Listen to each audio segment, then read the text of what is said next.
Welcome to Networking Working, the podcast where real business stories meet meaningful connections. Brought to you by Business Matching UK, the UK's first business matching membership service with a business opportunity guarantee.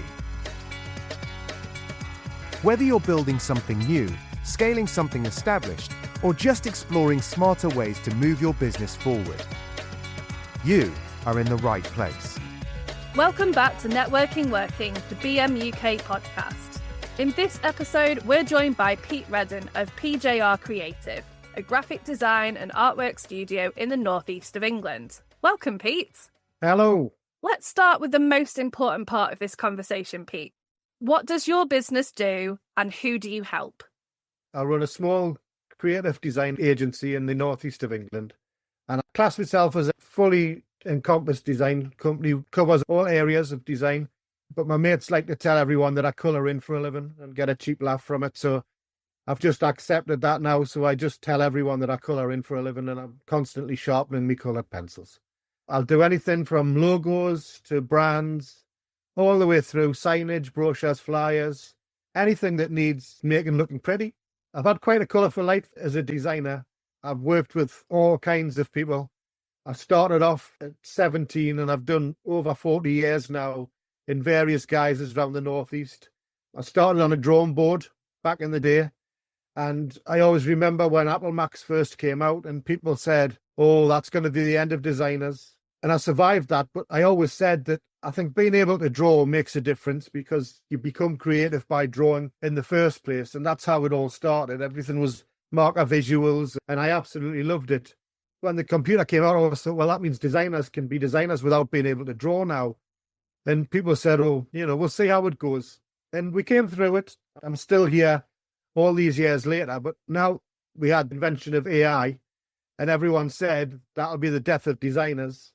And here I am again, going through a similar process. But AI just copies. Nothing's original with AI, just copies. So the whole point of being a designer is creating something original. As long as people can see through that, then all well and good. And I'll always hope to continue doing exactly what I'm doing. And as long as I'm warranted, I will. But I've worked for some crazy people over the years. I worked with a crazy guy. He had two names that I knew of, and neither of those names were actually his real name. I only found out when his real name was on the front of the Chronicle when he was going to a Newcastle court. Steve, we'll call him. The stories were unbelievable. I didn't know any of his history beforehand, but as part of the design team, it was a design company that he was trying his best to run a legitimate company for the first time in his life.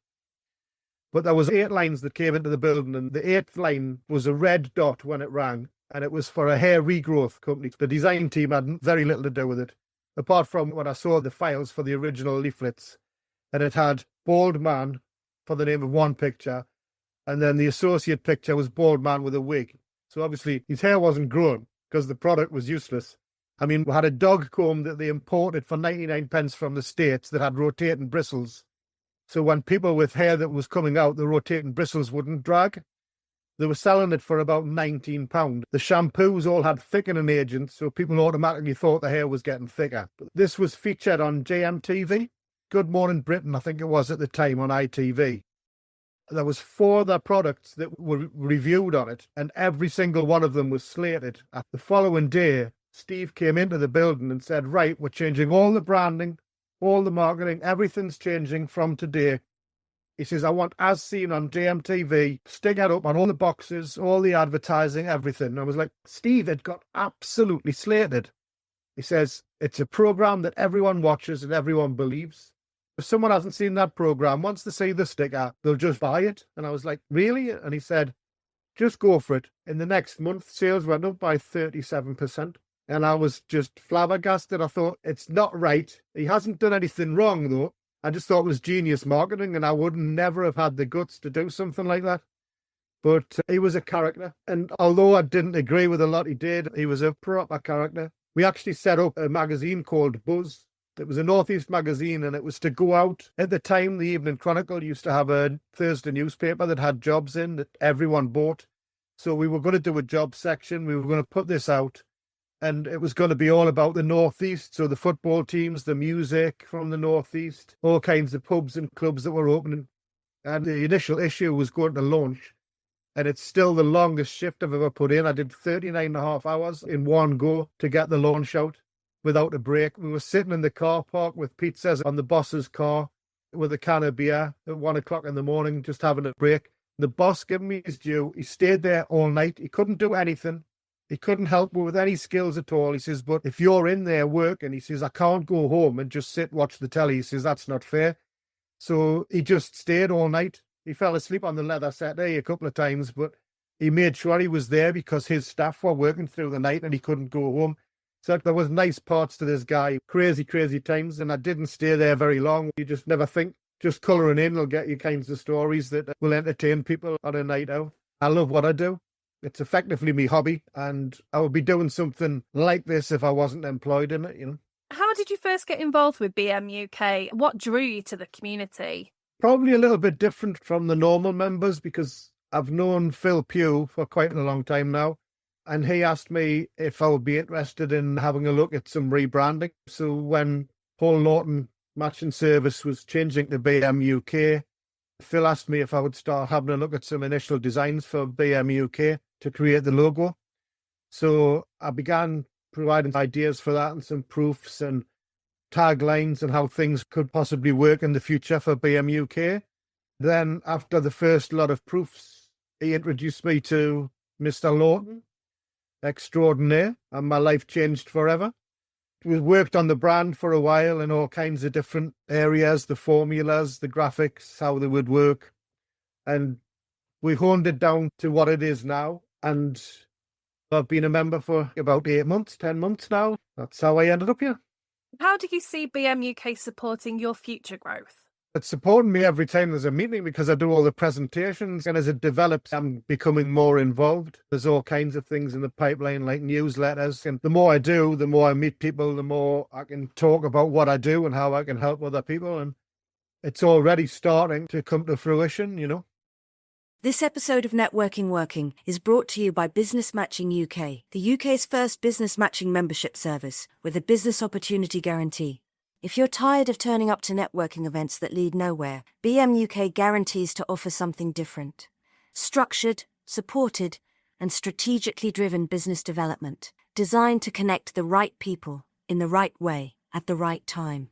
With a blend of face-to-face and online meetings, plus 7 unique mechanisms, BMUK guarantees real business opportunities, and that guarantee is the cornerstone of what makes us different. Stop chasing leads and referrals. Start matching with meaningful opportunities. Register your interest today at www.business-matching.co.uk. Business Matching UK. Matching ambition with opportunity. How does networking within BMUK differ from other networking experiences you've had? With BMUK, it's a much bigger setup for the Northeast in particular. But what I'm finding is the extra branches, the Leeds and the Manchester groups, because we can communicate with those on Zoom and we have the format with the breakouts with one-to-ones, you can have proper conversations with proper people, and one-to-one makes a big difference. But I'm finding that I've made contacts with a few people in the Leeds and Manchester groups. One thing we notice as you move down the country, the prices for services go up. So I'm becoming much more competitive. Not that I wasn't competitive up here, that charge a decent rate for what I do. But I've started working with one guy from York who's in the Leeds group, and he asked me to have a look at his socials after I had a Zoom meeting with him. And I says, can you send through an example of what you put out so I can utilise that and create something on the back of it? He sent me a leaflet that he'd had done by a designer in the local area, and it wasn't very good. And I thought, oh, how do I tackle this? And I thought, right, I'm just going to send him back some pointers. It's for a cleaning company. He had 12 reasons why he should use his product. And the numbers were huge. And the copy for the reason was tiny. And I thought, surely that should be the other way around. And there was so much information crammed in. So I gave him 4 pointers for the front and 4 pointers for the reverse. And just sent it back, says, I don't want to step on anyone's toes, but have a word with your designer. Just state that this is what you could do just to improve how the company's perceived, how they would use your services in the future. And he just came back and said, just do it. And I was like, I wasn't actually chasing for that work. I was just saying he's been shortchanged by his designer down there. So he came back, asked me to do it. It was only enhancing what was already there, so I didn't really charge him very much. Gave him the designs and he loved them, absolutely loved them. And then came back and gave me his van library, his stationery, his business cards, leaflets, product labels. And then he's asked us to do a creative leaflet that was a bit different to everything he's done before, which I've booked in and I'm starting to work on, which is great. Never asked about price for anything. Actually still hasn't briefed me on the social media adverts that he asked me to do first. So I would never ever have had that opportunity if it wasn't for BMUK and being able to talk to people from further afield. And I'm finding that with most people I talk to in the Leeds and Manchester groups, that I think I can offer more for my services at my rates than they can buy from what they're receiving down there. And I've had really nice comments about my work and stuff that I do. One guy I was just talking to the other day who saw me background on Zoom, he says, "That's one of the nicest backgrounds I've seen." He says, "You should offer that service to every BMUK member." I've never even thought about something like that, but he says, "Well, I'll have one." So it looks like I'm going to get a job for him doing his background, but it's also a sales tool to say, PJR Creative did this for me, so it just opens up a lot of opportunities on a much quicker scale, I'm finding, which is great. It is something that I've also found being a BMUK member myself, is the community, it's supportive and it's not salesy, but just like you did, giving advice and offering that support inadvertently brought you business. And that's such a nice, natural way for it to happen. Yeah, it's lovely, just from a conversation. And the guy was lovely. He was part of a 4-man Zoom breakout room and asked for my number. And we had a chat and I'm getting regular work off him, which is lovely. And he's happy because he's getting a better service now and he's getting better graphics. So it's great. I love when I can make a difference and the client's really happy. I always try to get to know my clients. Primarily as I start a relationship with them, I always say, be honest with me. If you don't like me design, I'm not a young kid anymore. I've been around a while. I've got thick skin, very thick skin. And I'd much rather that a client that was paying me for my services told me if they didn't like something or if I hadn't quite grasped what they were talking about, rather than some people say, "Oh, well, it's not quite what I was thinking. If you can just try and do this." And you end up going around the houses, but I'm charging them to make amends and they're not telling me the truth. So if they tell me the truth, I can cut to the chase and I can make a difference to what I've done to try and give them the answers to their problems quicker, cheaper and more effective, So I'll always say, be brutally honest. I'll take it on the chin if I've misread the situation. I'd much rather you spend less money on me but get the job you want, Absolutely. Who is it that you're looking to hear from, Pete? Who would be your perfect client referral? My perfect client would be a brand new startup where I can go in, design a logo, design the branding, create the signage, create brochures, leaflets, pamphlets, social media graphics from the start. So I can build and grow with them as a business from the start. And then it's perfect because I'll understand them from the beginning and what they're trying to achieve. I'll hopefully help them to achieve that along the way. And they'll know how I work. I've probably got about 140 clients on my books. Some I might only hear from once every 8 months when they're going to an exhibition. They'll give us a call or they might want a new brochure. And I might not have heard from them for 8 months, but they pick up the phone. "Hi, Pete, how are you doing? You haven't heard from us for a while, but we need some work from you." And then I'll have some people that give me little bits of work every 3 or 4 weeks. But the whole thing, it just builds. I like to make friends as well as clients, What's the easiest way that people can find you and your company if they'd like to find out more?